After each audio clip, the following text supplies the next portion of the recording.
Bonjour tout le monde, bienvenue à ce nouveau podcast. Aujourd'hui, on rencontre M. Yann Englund. Bonne écoute tout le monde.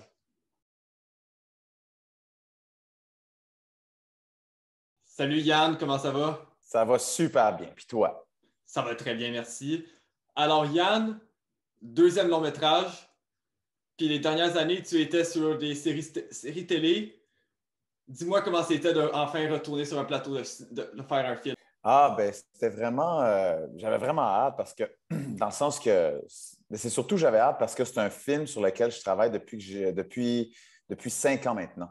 OK. À l'écriture, si on pense à peu près 3 ans d'écriture et après ça, de partir tout le processus de casting et tout et tout. Fait que donc, ouais, ça fait 5 ans que je travaille là-dessus. Le film, je l'ai coécrit avec André Guluni.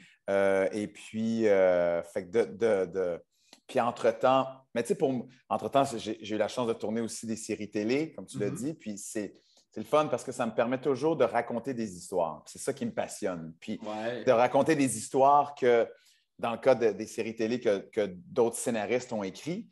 Puis dans ce cas-ci, de revenir à justement une histoire dans ce cas-ci que j'ai coécrite et puis de plonger dans cet univers-là, cet univers-là auquel je pense depuis 5 ans.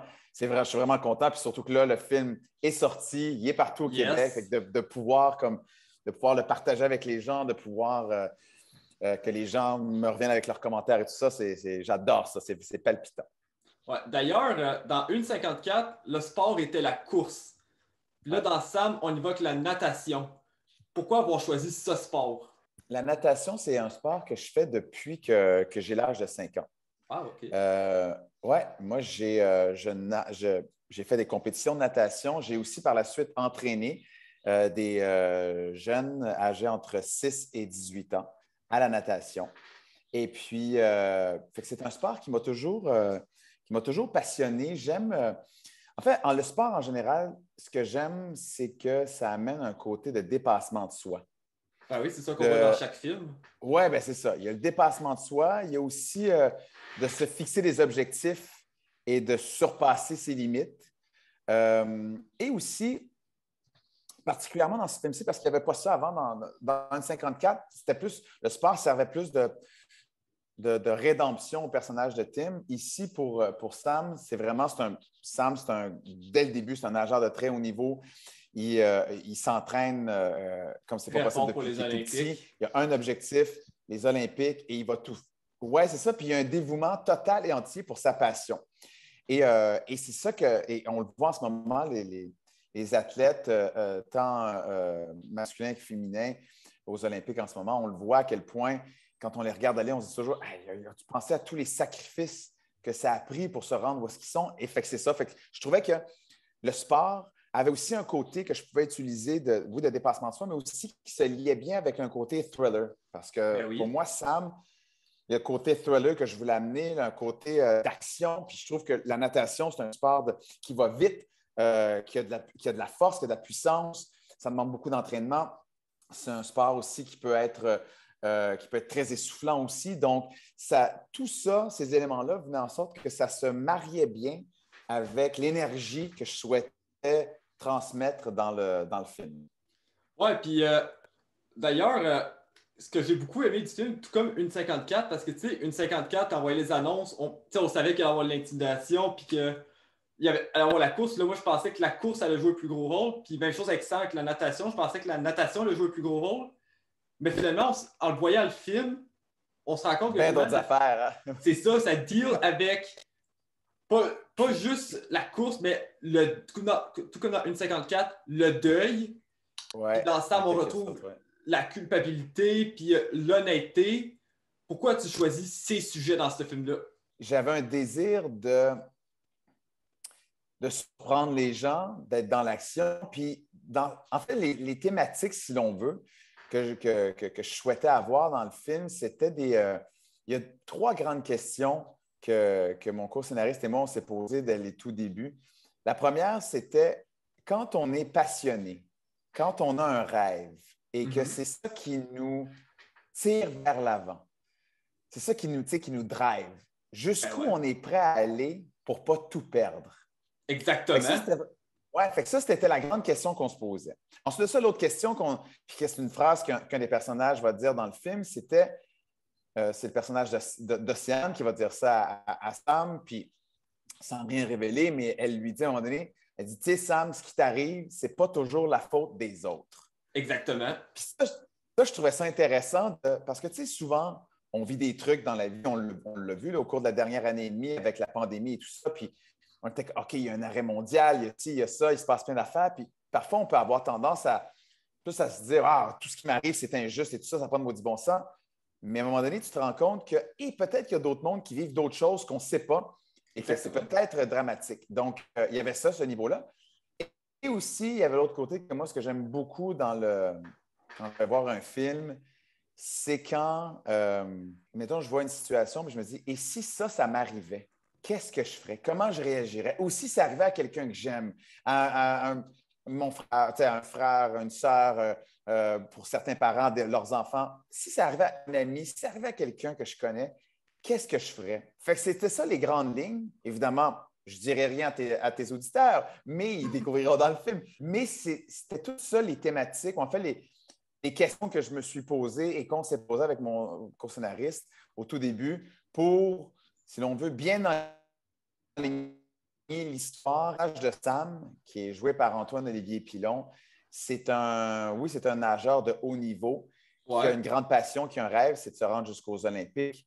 Il fait tout pour y arriver, puis il est en symbiose avec sa sœur, avec Judith, qui est jouée par Mylène Mackay. Et puis à un moment donné, il arrive un événement qui va venir, disons, chambouler certaines choses. Mm-hmm. Et cet événement-là va avoir des répercussions tentaculaires, des répercussions sur plein de monde. Et fait que voilà, fait que c'était ça que. Puis c'était un peu tout ça, ces questions-là qu'on se posait pour se lancer dans ce côté-là de cette histoire-là. Ouais, ben c'est ça un peu le but d'un film, de se poser des questions, tu sais, puis...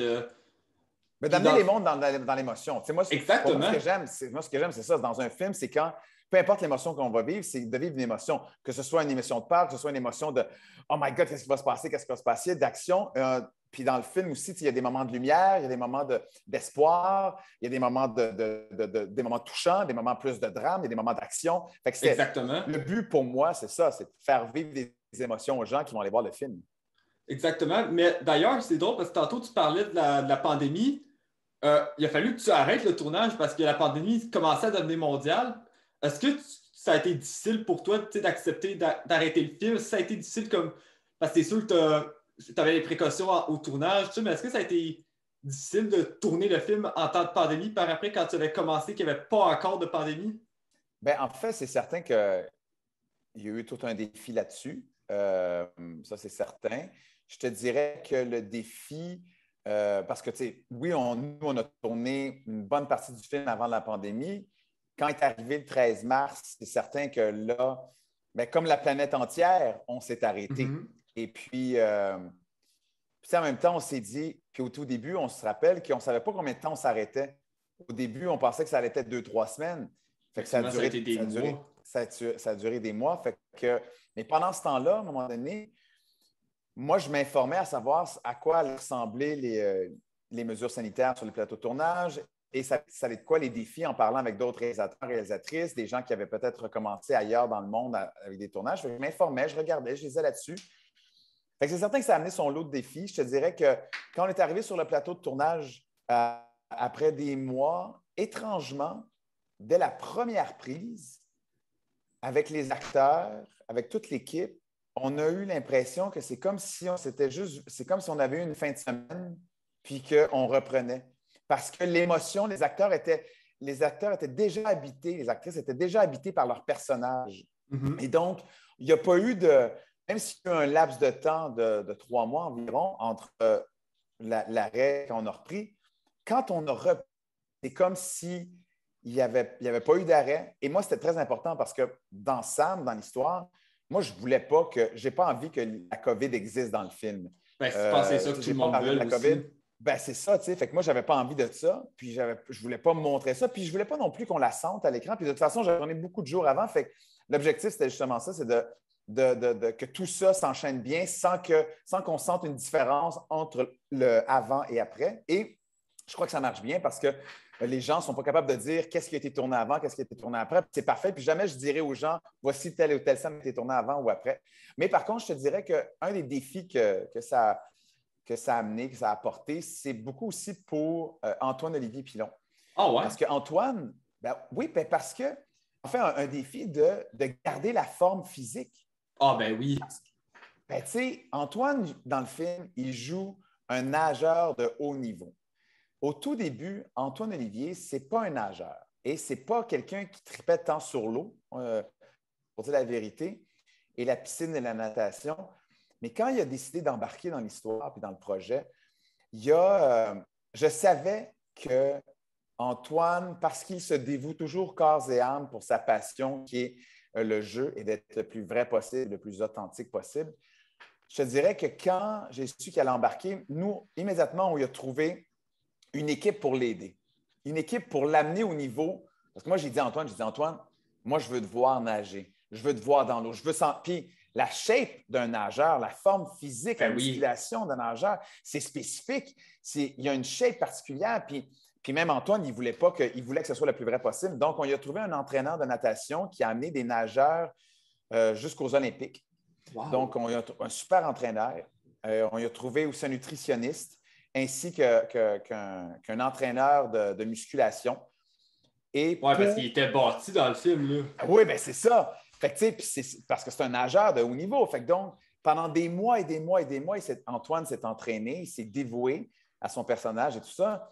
En tournage, il continuait. Mais là, quand arrive la pandémie et que là, j'ai dit, hey, regarde Antoine, là, on ne sait pas quand est-ce qu'on va reprendre, mais on pourrait reprendre dans 2 semaines, comme on pourrait prendre dans 1 mois et demi. Mais dès qu'on va reprendre, il faut que tu aies la même shape, il faut que tu aies la même forme physique. Fait que donc, lui, ne sachant pas quand on allait reprendre, ce qui a été difficile, c'est de se dire, OK, il faut que je continue à m'entraîner, mais quand est-ce que je vais reprendre? Tu sais, quand est-ce qu'on va tourner? Quand est-ce que je vais vraiment pouvoir profiter du fait que je me suis vraiment entraîné extrêmement fort puis de le montrer parce que nos scènes de natation ont été tournées vers la fin du tournage. Donc voilà, fait que ça pour Antoine, côté motivation, ça a été un bon défi qu'il a relevé avec grand succès comme d'habitude et avec brio. Et puis voilà, mais sinon, pour ce qui est de la pandémie, nous autres, on a foncé vers l'avant. Comme on dit dans le film, on y est allé all out, on a tout donné, puis ça donne ce que ça donne. Ouais, d'ailleurs, tantôt, en parlant d'Antoine-Olivier Pilon, là, il fait encore le personnage principal dans celui-là. Parle-moi donc de ta chimie avec Antoine-Olivier Pilon, parce que moi, je pense que vous faites une bonne équipe ensemble.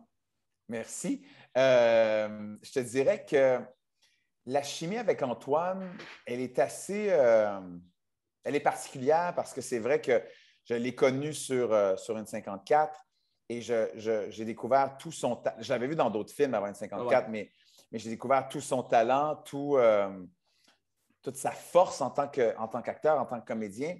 Et c'est certain qu'au jour 1 de l'écriture du film, je savais que c'était Antoine qui allait jouer le rôle. Pour moi, je savais que c'était lui. J'avais dit à mon co-scénariste, il s'appelle André Gulny, j'ai dit, André, celui qui va jouer Sam, ça va être Antoine-Olivier Pilon. Et là, il m'avait dit, ah, tu as-tu demandé? J'ai fait, non.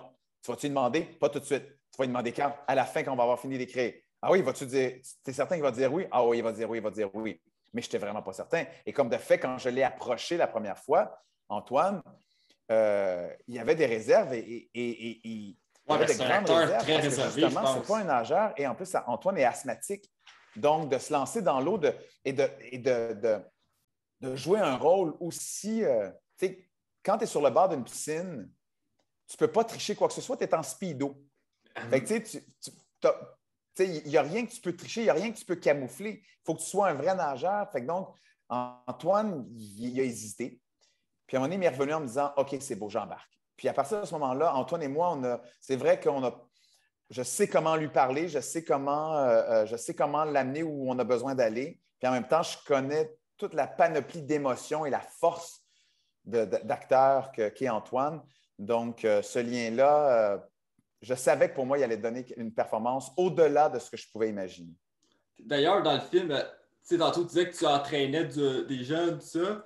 Puis là, justement, dans le fond, tu pourrais te dire que le personnage de Mylène McKay est un peu basé sur toi un petit peu, en quelque part? En fait, sur certaines, oui, sur certaines façons de parler aux nageurs, peut-être une façon, pas dans sans rien révéler, disons, du film, pas Non, dans non, les mais je parle pour les situations scènes de natation, je parle. c'est ça exactement, tu sais. Il y a des secrets, bien sûr, que je ne veux pas révéler, Mais non. mais ça, bien sûr, ça c'est de la création, mais sinon, la personnalité, disons, du personnage de Judith par rapport à les entraînements, oui, ça m'a inspiré parce qu'un entraîneur, ou dans ce cas-ci, une entraîneuse, il faut qu'elle ait du plaisir, mais en même temps, elle peut s'amuser, mais en même temps, quand ils ont besoin de comme on dit, de travailler extrêmement fort, bien, elle va les pousser, elle va les encourager. Puis c'est de toujours, c'est de ne pas avoir peur de leur dire hey, arrête de chialer, on y va, let's go, come on, let's go, let's go, let's go. Tout Et à fait. Mylène, donc, nous, on s'est associés avec l'équipe de natation de Neptune. C'est une équipe de natation au stade olympique. OK, Et, c'est une vraie équipe.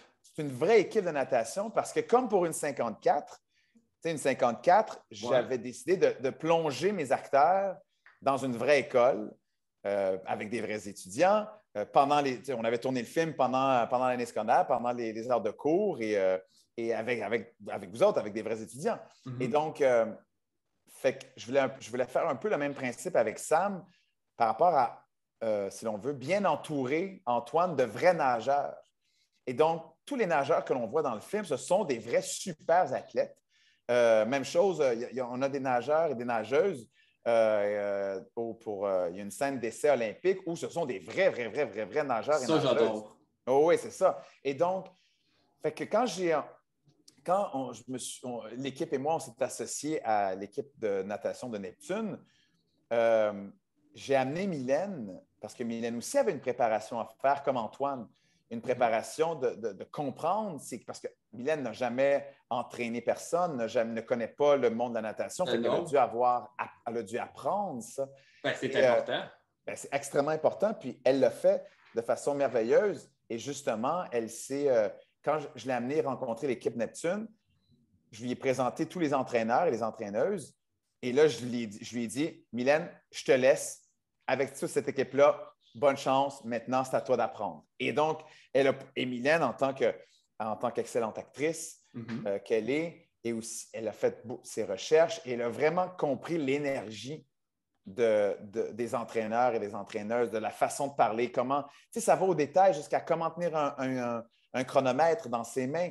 Tu sais, c'est que les entraîneurs et les entraîneuses ce sont des gestes naturels, mais exact. Que si tu ne connais pas, tu ne sauras pas. Fait que donc, par souci de crédibilité, par souci d'authenticité, on voulait ça aussi. Je voulais que Mylène aille s'informer le plus possible et observer et être dans l'action.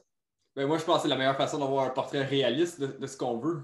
Oui, exact. Je trouve, même chose, je trouve que quand on plonge les gens et les acteurs dans un milieu qui est vrai, dans ce cas-ci, la natation, une 54, c'était une école secondaire, ça aide les acteurs parce qu'ils sont automatiquement entourés de personnes qui sont vraies. Et l'autre chose aussi, c'est que ça plonge tout le monde et toute l'équipe technique et tout ça dans un univers, dans le vrai univers où l'histoire du film se passe. C'est ça. Puis d'ailleurs, je voulais te parler de ça parce que les scènes de natation sont incroyables. J'aimerais ça que tu me parles un peu de la cinématographie de ces scènes-là, puis du montage, parce que le pacing, tout ça, il est parfait. C'était-tu un gros défi de les mettre en scène, puis après ça, de passer au montage pour être sûr que tout marche bien? Parce que moi, je peux te dire tout de suite, c'était très bien réussi. C'est gentil. Merci beaucoup, Jérémy. Oui, c'est sûr que c'était un défi parce que on tourne dans l'eau, premièrement. Donc, c'est pas comme si... tu peux pas les refaire plusieurs fois, ces scènes-là. Non, c'est ça. L'autre chose aussi, c'est qu'on bouge pas de la même façon dans l'eau. La caméra n'a pas la même rapidité. On parle de l'eau. L'eau et les caméras ne vont pas nécessairement bien ensemble. Tout ce qui est l'électronique et l'eau, ça ne s'aime pas beaucoup, tu sais. Donc, c'est sûr qu'il y a des défis techniques, mais qui sont présents, puis qu'on connaissait, puis qu'on a découvert aussi. Mais aussi avec mon directeur de la photographie qui s'appelle Jérôme Sabourin.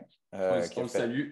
On le salue, qui est excellent, un maître de l'image. Oh, j'ai beaucoup aimé sa cinématographie. Oui, c'est superbe. Et puis, moi, quand on a discuté, j'y avais dit une chose, j'ai dit, La natation, c'est rapide, c'est vite, c'est dans l'action. Puis c'est puissant aussi. Il y a une force tant à l'extérieur de l'eau que sous l'eau. Et donc, à partir de ce moment-là, on a trouvé des façons de pouvoir justement être très près des nageurs et de sentir la vitesse à laquelle ils vont. Et c'est ça qui était le fun, c'était vraiment d'aller chercher beaucoup de vitesse, tant dans les avant-plans, on utilise les avant-plans pour les câbles, dans les corridors et tout ça. On a utilisé différentes techniques pour aller très vite sur l'eau et aussi à l'extérieur de l'eau et toujours en étant capable de suivre les nageurs qui vont à pleine vitesse. On a aussi tourné sous l'eau avec une caméra aquatique. Évidemment. Et donc là, on trouvait c'était quoi les meilleurs angles et c'était quoi les mouvements qu'on pouvait donner à la caméra pour toujours maximiser la vitesse, la force et l'action que les personnages nous donnent quand ils nagent. Et puis après ça, tout ce qui est les couleurs. Ouais, parce que les couleurs, c'est ça qui doit être le plus gros défi quand tourner sur l'eau. Ah non. Oui, écoute, les couleurs du film, j'en ai discuté aussi, bien sûr, avec mon directeur photo, aussi avec mon directeur artistique. C'est comme un trio.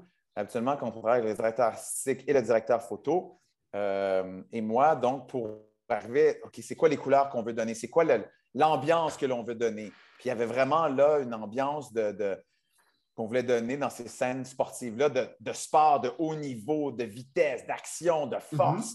C'était vraiment ça qu'on voulait donner parce que le film, c'est pas juste un film sportif, c'est pas juste un film de sport, bien au contraire, il y a plein d'autres affaires, il y a plein d'autres surprises et de revirements, mais il y a cet aspect-là qu'on voulait magnifier, si l'on veut, en allant avec ce côté-là très, c'est vraiment comme très dynamique. Comme on dit, all out, on y va à fond la caisse pour toutes ces scènes-là. Oui, très dynamique et dans l'action. Ouais. C'est drôle parce que, c'est un compliment parce que ta cinématographie me faisait penser au film de Michael Mann, qui est un réalisateur que j'adore au côté cinématographique. Ah, c'est sûr que c'est gentil. Ben, merci, je vais prendre ce compliment-là. Puis, comme je te dis, je vais le passer au reste de mon équipe parce que, oui, il y avait un côté. Enfin, nous autres, on voulait, dans le film, on voulait toujours avoir un côté chaud et froid. Donc, un côté bleuté puis un côté plus chaud.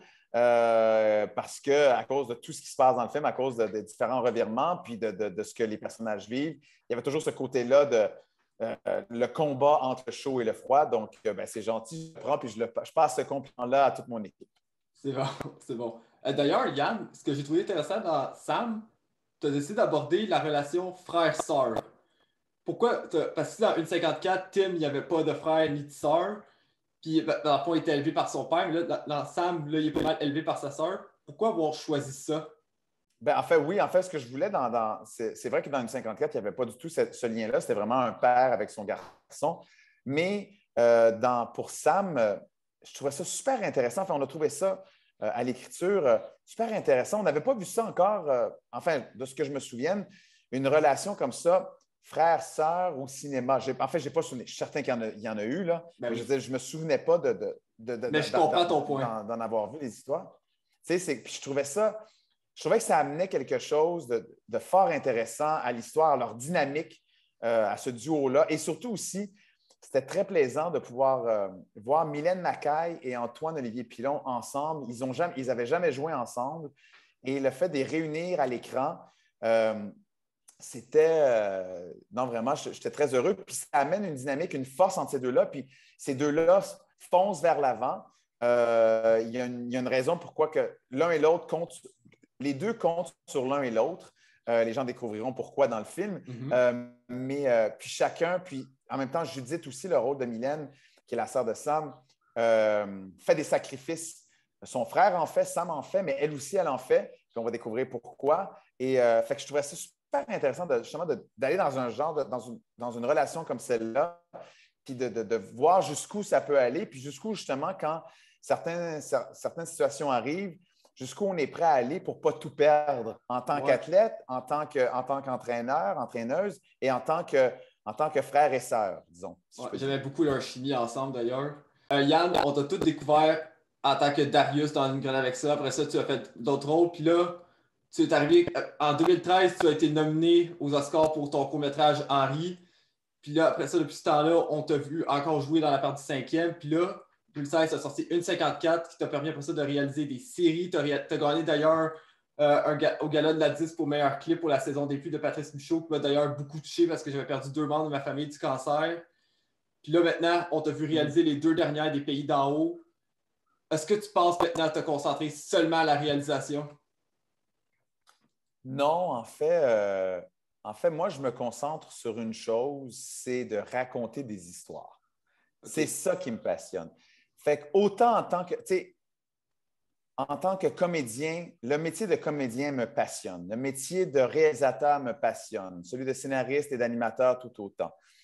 Et c'est ça mais ce qui me passionne, et ce qui, en fait, rejoint chacun de ces métiers-là, c'est de raconter des histoires. Quand je suis comédien, puis que je joue dans Trauma, que je joue dans La part du 5e, dans Une grenade avec ça, je raconte l'histoire de mon personnage à travers plein d'autres personnages. Mais je raconte, après ma barre, mon personnage. Mm-hmm. Quand je suis animateur, ben, je raconte l'histoire des gens que j'interviewe. Mais quand je deviens réalisateur et scénariste, ben là, je raconte l'histoire de plusieurs personnages dans une grande histoire. Donc, tant et aussi longtemps que je vais pouvoir raconter des histoires, c'est ça qui me passionne, donc, au plus haut point. Donc, moi, je ne voudrais jamais choisir un métier plus qu'un autre. Je laisse la vie me guider sur certaines affaires, puis sur certains trucs. Puis après ça, quand j'ai des histoires qui me viennent en tête et qui m'inspirent, ben, je me mets à l'écriture. Quand on me propose des projets justement comme Les Pays d'en haut ou qui sont comme La saison des pluies de Patrice Michaud, c'est passionnant parce que, bon, Les Pays d'en haut, c'est pas moi du tout qui l'écrivais. Donc, c'était une autre façon de raconter l'histoire. Là, je racontais l'histoire de quelqu'un qui l'a écrite, cette histoire-là. Et c'était tout aussi palpitant et passionnant. Donc, c'est ça. Fait que, moi, je ne vais jamais choisir un truc plus qu'un autre. Okay. Je vais toujours, c'est tant et aussi longtemps que je peux raconter des histoires et de faire vivre des émotions aux gens, je vais être heureux dans la vie. Si jamais tu apprends qu'on va faire un revival d'Une grenade avec ça, serais-tu partant de retrouver Darius? Totalement. Je serais totalement partant pour retrouver Darius. Ce personnage-là de Darius l'Éveillé dans Une grenade avec ça, avec mon rat Lothar. Bon, c'est sûr que s'il y avait un revival, mon rat Lothar, il serait peut-être rendu à Lothar numéro 20 ou un truc comme ça, ou Lothar numéro 50. Mais ouais, non, j'ai tellement aimé faire cette série-là. J'ai tellement aimé jouer ce rôle-là. Ben, c'est de ça qu'on t'a découvert. Oui, ben, c'était tellement un rôle particulier. Tout était possible avec Darius. Je veux dire, Darius, il voyait des choses au plafond. Il était tatoué de partout. Il avait les cheveux en pic-pic. Parce qu'il est loin de te ressembler. C'est deux personnes. Mais c'est ça qui est le fun, c'est qu'il était, il était justement dans son look, dans tout ce qu'il avait. C'était différent de moi, mais c'est ça qui est le fun à jouer. C'est ça qui est le fun à créer. Puis de jouer ce rôle-là. Puis, c'était un gars qui trippait sur la musique classique, pop, hard rock, punk alternatif. Je veux dire, dans le sens que Darius, tous les styles, pour lui, étaient des styles musicaux qu'il aimait. Puis c'était un pacifiste et tout ça. Fait que donc, il y a des liens avec moi de ce côté-là. Mais le bonheur que j'avais de jouer ce rôle-là puis d'être dans cette série-là et aussi le bonheur de partager avec le public cette série-là. Ça a marqué ma génération. Oui, plusieurs générations. Puis il faut dire qu'Une grenade avec ça a joué pendant 10 ans. Okay. Ouais. Donc, c'est sûr que ça a frappé plusieurs générations. Il y a plusieurs générations des frères et des sœurs qui l'ont écouté. Puis c'est ça qui est passionnant, c'est que quand je rencontre des gens dans la rue, bien, comme toi, tu fais « Hey man, je t'ai écouté dans Une grenade avec ça » ou des trucs comme ça. Puis ça a été la même chose avec La part du 5e. Puis avant, j'avais fait une autre émission qui s'appelait Watatatao, donc, qui a duré longtemps. Ben oui, qui a duré longtemps. Donc, tu sais, moi, j'ai eu la chance de commencer à l'âge de 8 ans à jouer puis à c'est ça, être acteur. Et ben, tu sais, je veux dire, j'ai cette chance-là de pouvoir avoir joué devant plusieurs générations. Fait à tous les jours, on me parle de tel ou tel rôle, mais c'est certain que le rôle d'Une grenade avec ça de Darius, il a toujours été extrêmement populaire. D'ailleurs, Yann, après avoir fait un film sur la course, puis là, la natation, vas-tu faire un 3e film sur le vélo pour faire dans le fond une trilogie de triathlon? Écoute, faudrait que j'y passe, mais c'est une bonne question. On verra, comme j'aime dire, à suivre. Je ne sais pas si je ferai un film sur le vélo, malgré que je fais du triathlon dans la vie maintenant. J'aime Ouais, beaucoup ça. ben, ou un film sur le triathlon. Ou un film sur le triathlon. Écoute, faudrait voir. Mais tu sais, c'est drôle parce que le sport, dans chacun de mes films, c'est jamais la trame principale narrative. C'est C'est ça que un j'aime. univers. C'est ça, Ouais, c'est un c'est ça que univers que j'aime. je viens donner. Je viens donner une saveur, une couleur au film parce que le sport, parce que comment le sport, qu'est-ce que ça nous amène et l'action que ça peut nous apporter, puis surtout du côté thriller. Puis après ça, il y a d'autres thématiques, il y a d'autres sujets qui sont abordés, il y a d'autres situations dramatiques avec les personnages qui arrivent. Donc, fait quoi, effectivement, est-ce que mon troisième film sera sur le sport où il y aura une porte d'entrée ou une saveur sportive? Je ne le sais pas encore. C'est quelque chose que je vais plutôt penser. Étant donné que le film là, vient de sortir, on dirait que ma tête peut juste. Je ne peux pas penser tout de suite au prochain projet. J'ai besoin de pousser ce film-là à fond, d'inviter, pas d'inciter, mais d'inviter les gens à aller Ben, le voir le plus tu rapidement fais possible. bien. Ben Parce oui, que, parce que tu tu sais, sais, le cinéma moi, québécois, là, souvent, on se dit ah, OK, moi, j'ai le temps d'y aller, j'ai le temps d'aller le voir, mais moi, ce que je dis aux gens, c'est regarde, si ça te tente d'aller voir Sam, vas-y tout de suite. ben, moi, Tu c'est iras ça voir les que films je américains veux. après. Parce que, tu sais, moi, je dis souvent, j'aimerais tellement ça qu'on puisse voir des nouveaux films québécois à chaque semaine comme les films américains. Ça serait quelque chose que j'aimerais, mais c'est pas juste ça aussi, parce que, tu sais, je peux comprendre qu'il y a eu la pandémie, mais Netflix amène, tu sais, souvent, regarde un film, ça amène pas d'expérience. Faut que tu vois ça sur un grand écran. C'est ça l'importance des films. Parce que, tu sais, regarder un film, mettons, sur Netflix, pour moi, c'est comme écouter, c'est comme si tu payais pour aller voir un concert, mais tu l'écoutais à la place sur MP3. Tandis que si tu vas au cinéma, c'est comme voir le concert pour de vrai. Fait que moi, je Ouais. pense que tu fais bien de pousser les gens à aller au cinéma encore. Ben merci. Puis, tu sais, je veux dire, quand je fais des séries télé, je dis aux gens, ben oui, écoutez-les sur votre télé au lieu de l'écouter, par exemple, sur son cellulaire ou un Exactement. truc comme ça, parce que l'expérience, tu sais, la télévision est toujours plus grosse que son cellulaire, même si c'est le fun d'écouter des trucs sur le cellulaire, mais tu sais, quand tu écoutes une série télé, c'est toujours, hey, si tu es capable avec ça de l'écouter sur sur une télévision, ça va donner une meilleure expérience. Quand on fait un film, même chose, il y a la musique, l'ambiance sonore, il y a quelque chose qui se passe qu'on peut juste vivre au cinéma à cause de l'immensité de l'écran, à cause des haut-parleurs. Exactement. Puis, tu sais, surtout un film comme Sam, qui est dans l'action, qui est dans la vitesse, qui est dans l'émotion, puis dans le côté thriller, le cinéma vient donner un edge, si l'on veut. Ben là, sur ça, Yann, je te tiens à te remercier pour avoir pris ce temps pour cette entrevue-là. Puis je souhaite encore un autre gros succès pour Sam puis pour tes prochains projets. Merci infiniment, mon cher Jérémy. Ça fait un plaisir. Ben merci, Yann. Salut.